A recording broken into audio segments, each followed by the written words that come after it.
TDP కమిటీల కూర్పులో మంత్రి నారా లోకేష్ తన మార్కు చూపించారు. కొత్త లుక్తో పార్టీ పొలిట్ బ్యూరో, జాతీయ రాష్ట్ర కమిటీలను ఏర్పాటు చేశారు.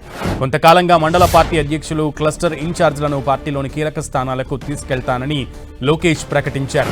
ఇప్పుడు ఆ మాటను నిజం చేస్తూ మండల పార్టీ అధ్యక్షురాలికి, క్లస్టర్ ఇన్ఛార్జ్కు పొలిట్ బ్యూరోలో స్థానం కల్పించేలా కృషి చేశారు. పార్టీ వ్యవస్థల్లో కలగా మిగిలిపోయే పదవులను సామాన్య కార్యకర్తలకు అందుబాటులోకి తీసుకొచ్చారు. యువనేత పని చెప్పేవారి కంటే పని చేసేవారికి పార్టీలో పెద్దపీట అంటూ లోకేష్ సంకేతాలిచ్చారు. నిజానికి కడప మహానాడు నుంచి పార్టీలో కీలక మార్పులకు శ్రీకారం చుట్టారు లోకేష్.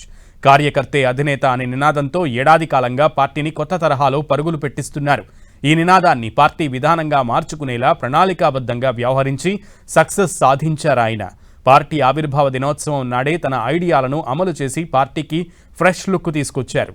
పార్టీ కోసం క్షేత్రస్థాయిలో కృషి చేసిన సామాన్య కార్యకర్తలకు మాత్రమే వేదికపై స్థానం కల్పించారు లోకేష్. కార్యకర్తలకు సంక్షేమం అందిస్తూనే పనిచేసిన వారికి మాత్రమే పదవులు ఇచ్చే విధానాన్ని తప్పనిసరిగా అమలు చేసేలా లోకేష్ వ్యూహాలు రచించారు. అటు భవిష్యత్తులో పార్టీకి కొత్త నాయకత్వాన్ని అందించేందుకు మంత్రి లోకేష్ కృషి చేశారు. కమిటీల్లో యువతకు సముచిత స్థానం దక్కేలా చేయడంలో చొరవ చూపారు.